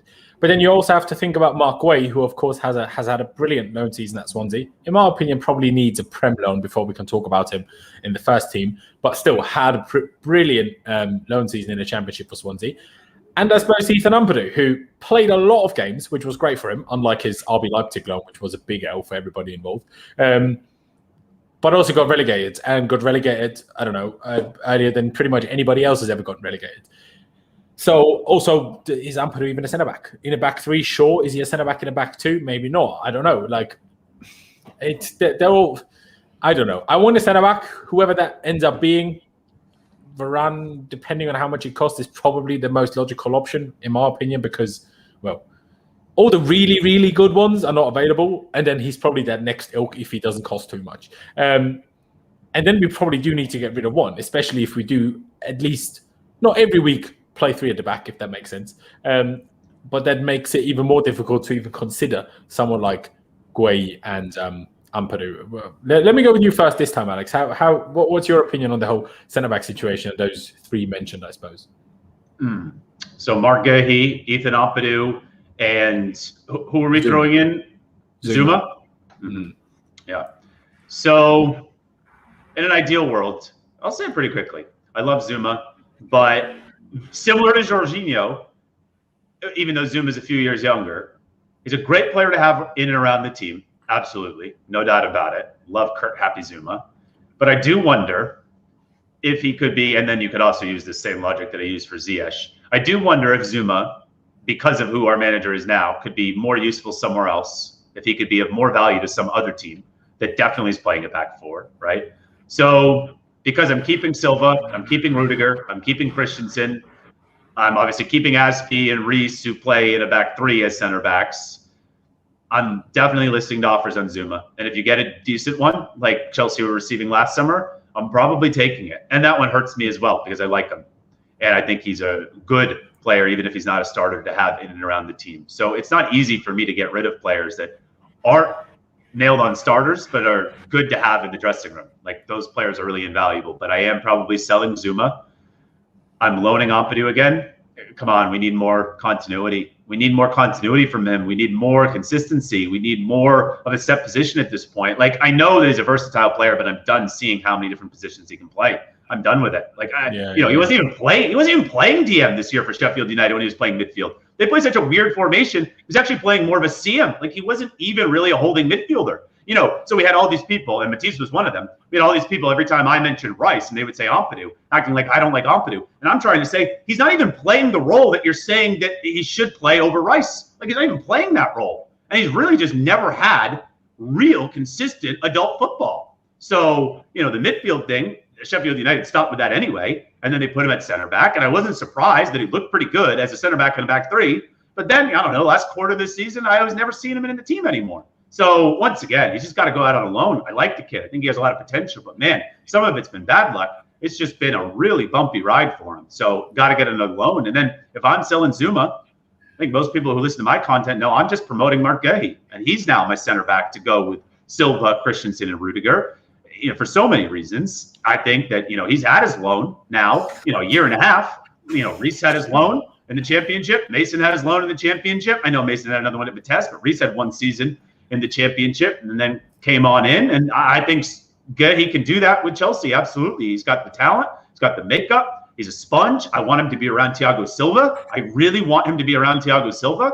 And I also think because Thiago Silva can't play every game, that's for sure, especially next season, that you're not stunting Guehi's development either. Like, I really think that you get the best of both worlds. You're not throwing him to the fire. You're not giving him too much responsibility, but you're getting him enough game time where he's not having his development stunted. And he can really be a breath of fresh air when you kind of look at Rudiger and Christensen and Silva. Obviously, Christensen's not too old at all. He's mid-20s, and Rudiger isn't old, but you're getting now a fresh face, and you're also getting a player that can be good in either defensive setup, in a back four or back three. So Matisse is also, he's so two-footed, Mark Guehi. So Rudiger goes down, let's just say, like Guehi can play that left center back role very well, and he will pass with his left, So, yeah, I mean, that's my answer. Loan Ampadu and sell Zouma as long as the offers are good, right? And then promote Guehi. So even though at least it's reported that the club want the centre-back, you would not sign the centre-back, you would just use Guehi? Well, so, I mean, I have a pretty blanket statement on looking for a center-back. It can't be approached before a striker and a DM. In my world, it can't be, okay? If you get me a striker and a DM, and then you want to bring me Varane or Marquinhos, then we'll talk. I'll break my rule for a couple special center backs. But God, Asule, who, by the way, I just saw is now, someone Chelsea are no longer pursuing, thank God. Like those types of players, these B center backs, like you're not great, but okay, they're good in the right set. No. We don't need it long term. Like, we don't need it long term. I'm not guaranteeing you Guehi and Colwill and Mbayamba and Ampadu, if it's a back three, are all going to be the best center backs of all time. But factually, you have to look at what you have, what you own. And right now, center back as a club is not a position we're weak at. It's not. So also knowing that if you play a back three, Reece James now becomes another option at right center back. Nah, man, nah. So get me the striker and DM. And then if you want to give me a really shiny toy like Varane or Marquinhos, then I'll drop my rule. Yeah. I mean, personally, I'd agree on that last statement for sure. I mean, ideally, I would want the centre back if I want to challenge for the league, just because who knows how many games Thiago Silva will be able to play. But it's a tough one. Matisse, what about you? Zouma, Guehi, Ampadu, and the new centre back. How do you see that? Ampadu needs another loan, so we get that out the way early. Just hasn't played consistently enough. I think that's quite clear to see that Mark Guehi's ahead of him in the pecking order if you're talking about development right now. And then again, it's not a priority, as I agree with Alex.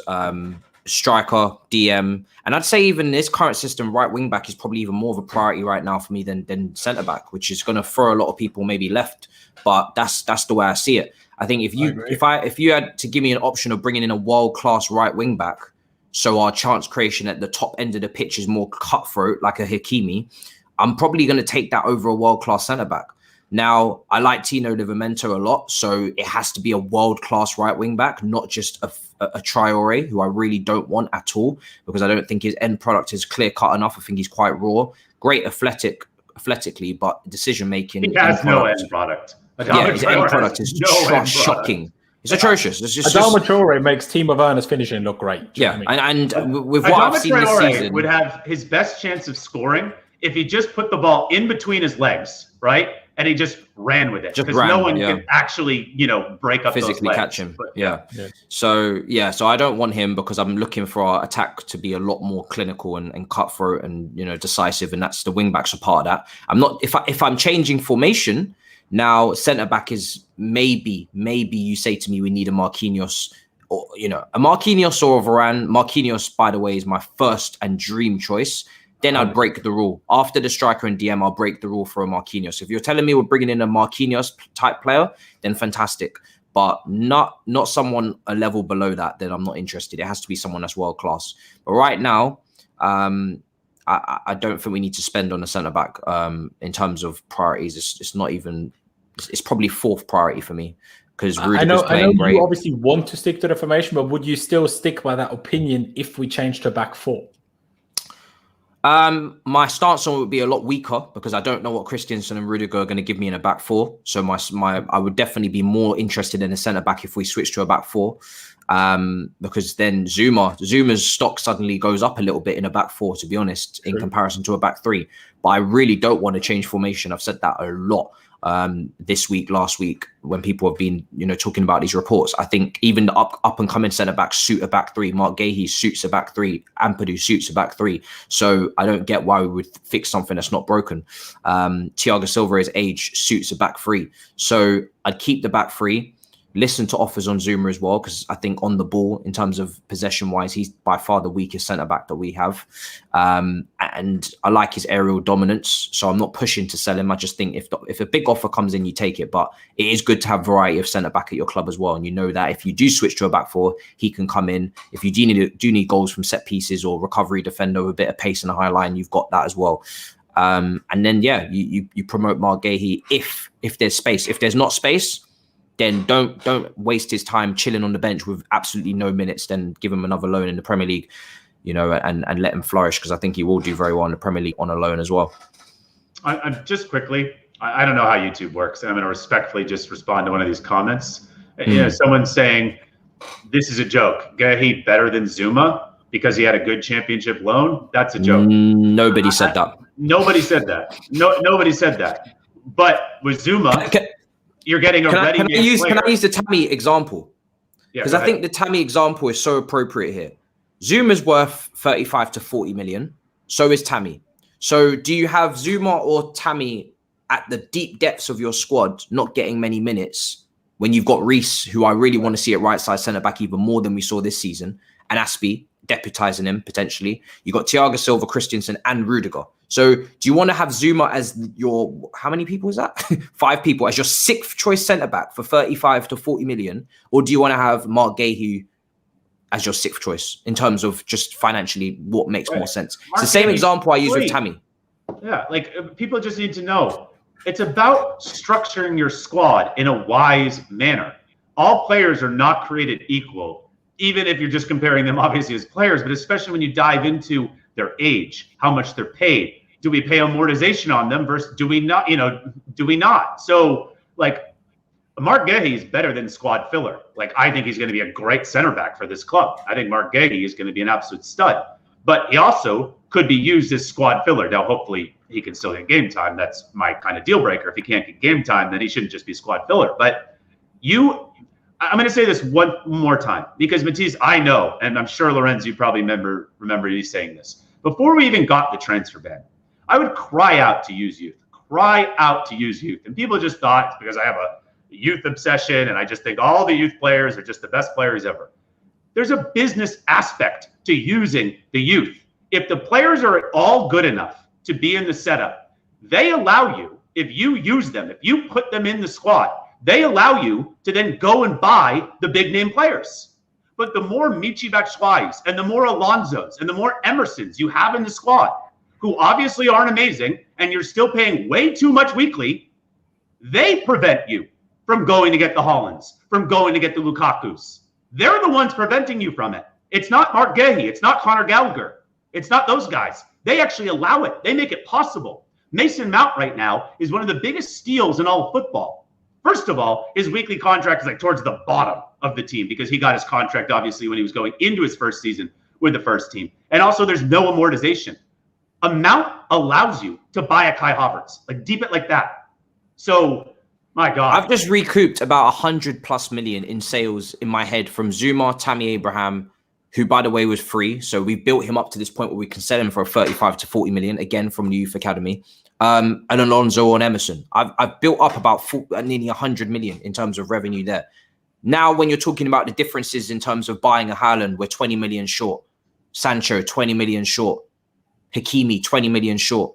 Well, now you can pay. So why would I have a 35 to 40 million pound centre-back as sixth choice in a back three and a 30 to 40 million pound English young striker who needs minutes as potentially fourth choice if you bring in a world-class striker? Then you're using Havertz as your false nine, Werner as your runner in behind against big sides. Why would I keep these players as deep depth with potentially 80 million pounds worth of value over a few youngsters who are barely gonna? It doesn't make any sense. It just doesn't. So, you know, that's the reason behind it. No one said that Zouma is better than Mark Gahey. It's just about structuring the squad a lot better. Mark Gahey was better than Zouma, is what you. Sorry, yeah, no one said that. Yeah, no one said that Mark Gahey was better than Zouma. It's about structuring. He will be because he will be, and I love Zouma, but he's not yet, obviously. And also, by the way, for this system, in terms of free centre backs that need to play with the ball and play out of pressure and pass in between the lines, I'm afraid Mark Gahey is better on the ball than Kurt Zouma, in my opinion. Yeah, bro. So Mark Gahey I'm talking about this system. If it was a back four and you're not playing out from the back, different situation, because you don't need to rely so heavily on, you know, his technical ability. Yes, he's a recovery defender. He's going to win your aerial duels. He's bigger. He's stronger. He's going to, you know, score from corners. All of these traits come into perspective. Positionally is a little bit off in a back four, but cool. But in a back three, you've got so much cover. Look at Tomori last in Frank's first season. You know, at times, you know, by the way, he played in the back four quite a bit, but he played in the back three in Amsterdam in against Ajax. And we won with a clean sheet. He had so much cover as well. He covers others and he also gets cover. So in a back three, I'm not saying your centre backs don't have to be world class, but I think their level can drop off a bit in a back three because they're going to be given cover by others. Yeah, and I think we've seen that. If that makes sense. Yeah, exactly. They've got a unit and they're stronger as a group. And I think we've seen that with Rudiger and Christensen. Am I ready to call these players world class? No, but they've had world class form in a back three because they've got people around them that can cover them. And if there is a mistake, you're tighter together in a group. Whereas if you play a back four and your fullbacks push on, your 1v1 defending is under scrutiny a lot more because you haven't got all that protection around you. So a Mark Gahey coming into a back three, which is again why I don't want to change formation, it's a lot more comfortable for him to come into that position with that protection around him than throwing him into a back four. Do you see what I'm saying? No, I agree. My only worry with this is how much can Thiago play? Because it's all well and good saying Zouma is fifth, sixth choice centre back. If Thiago can't play that much, you're already kind of like one down, and then just one more injury and you don't have a sub. So that's the only worry for me if you play a back three. Obviously, you have Aspie and Rees. I get that. But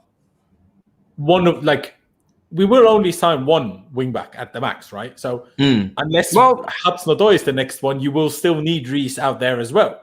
So it's a tough one. But I don't know, because if you sign, I mean, if you're signing a left wing back for free, that's not really even a signing, is it? We signed Malong Sarr for free. We didn't even count that. If you're signing it, and if you want to spend on a right wing back, that's obviously up to you. It's up to the club, isn't it? Whether they want to sign on big money. But I definitely think for me, striker, DM are your priorities, not centre back. And I think you've got enough to play with there to sort out that situation. And even at wing back, you could put Reece James, Hudson-Odoi. You can try him out there again. And I think he was very good at the start of this run out there. I didn't really see too much problem with it personally. And then left side, you just bring in someone on a free. So you've got quite a lot of wiggle room, in my opinion. Yeah, I mean, people in the chat saying they really want a centre back and stuff, and I slightly disagree with Matisse. I do want to see a different system, and if not used every game, I want it to be an option. I don't want us to be in games where we can't break teams down and we just keep trying. It's almost like with Frank and with Sarri, where we just keep trying the same thing and it doesn't work, or we don't have another option. I want us to use pre-season to have a different plan, and a seriously different plan, not changing from a 3-4-2-1 to a 3-4-1-2. That's not different enough. Like a proper different plan that can change things up so drastically that the opponents struggle with it and we can break them down, right? And obviously it all depends on what type of funds Roman is, happy to give out this summer. But if we can do striker, DM, and centre back, I would certainly prefer that to not getting a centre back. But I do agree with what both Alex and Matisse have said. If you're asking me for those three, centre back is the least most important, if that makes sense, the least important. But just to round this out quickly, we need to touch on the goalkeepers as well. Obviously, Willy Caballero has officially left the club.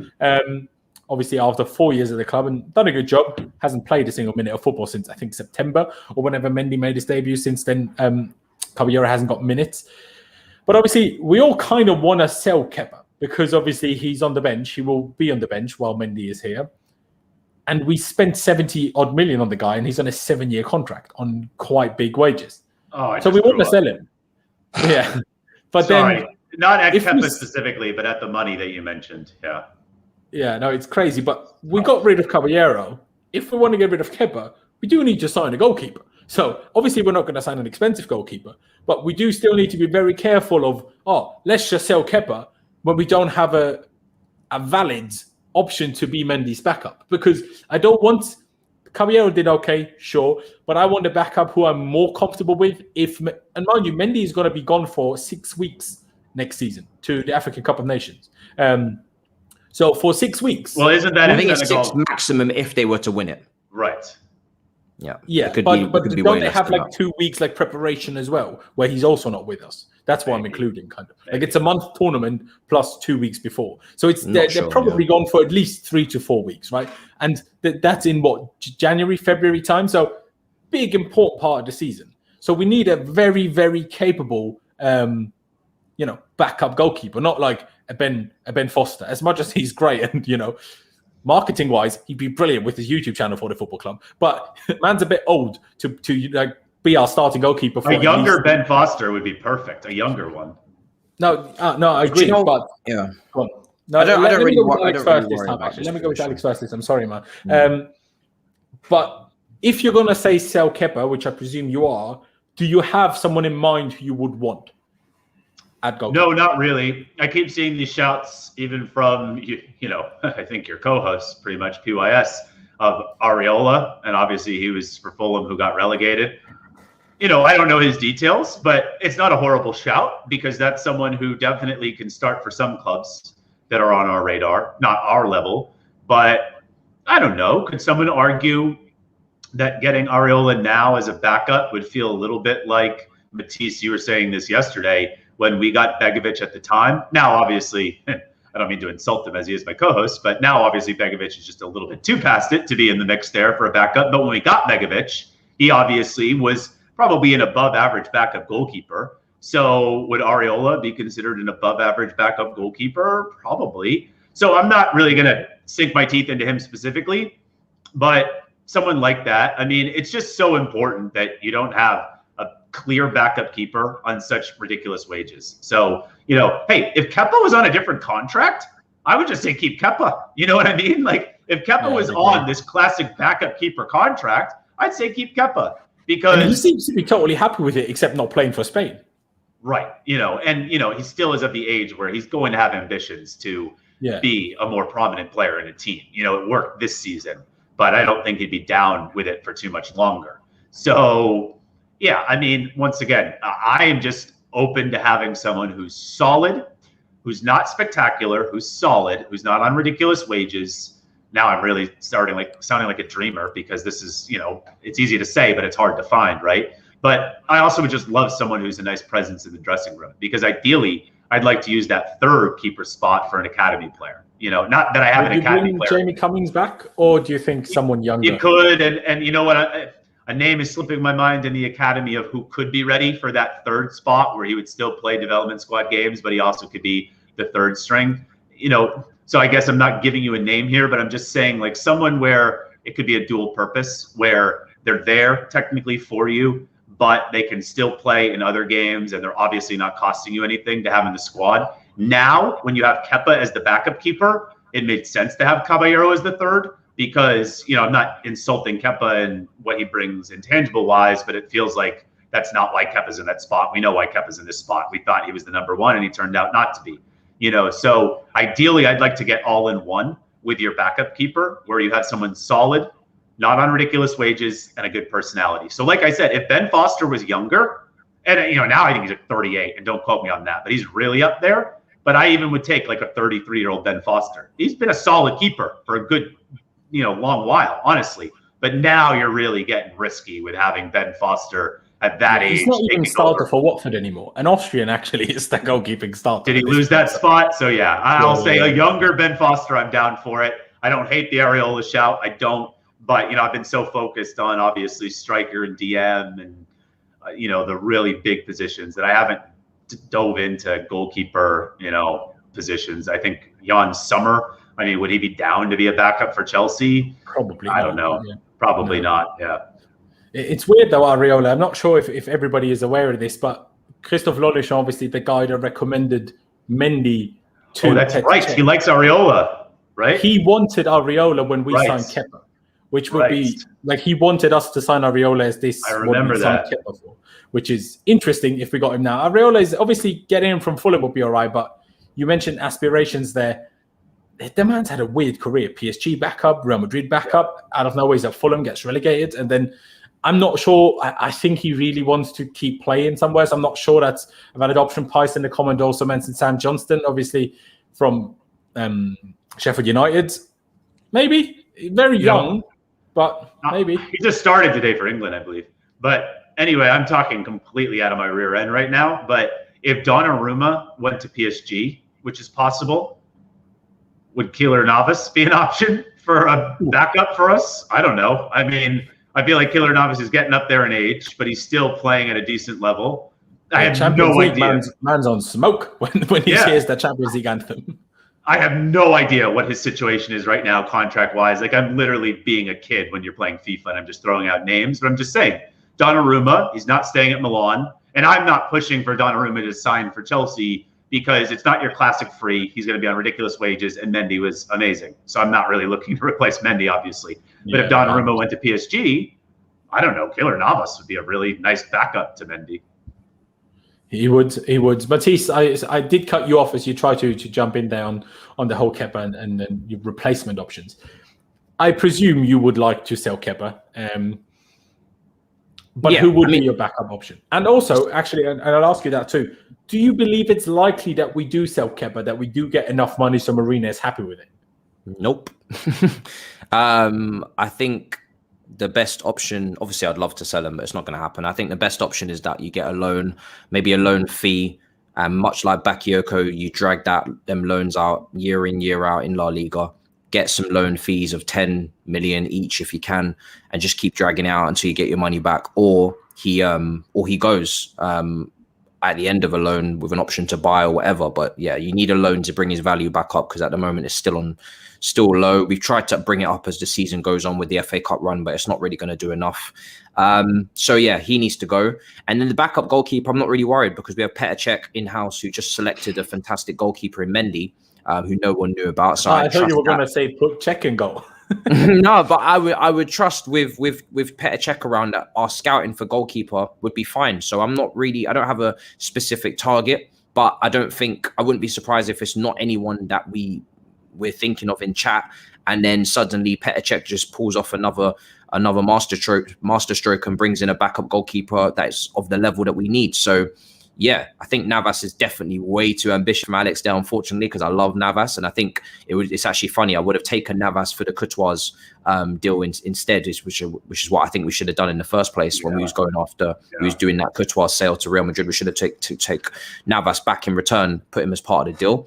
But yeah, I trust that the club will find someone. So with these positions like left wing back, goalkeeper, I think just a little bit of scouting needs to be done, or just, again, it's just about bringing in experienced, steady heads, nothing crazy.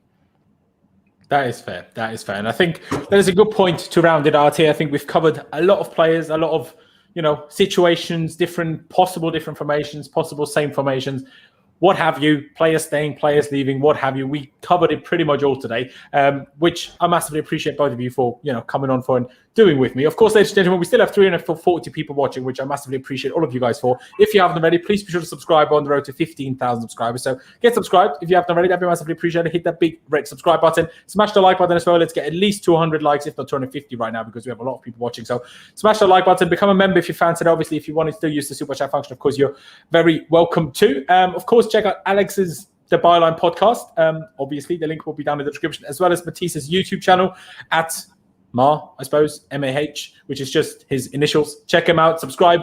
Like I said, check out the Byline podcast as well. I appreciate both of you for coming on. Ladies and gentlemen, thank you guys for watching. Up the Chelsea, still champions of Europe. Thank you guys for watching. Up the Chelsea, and I'll see you next time.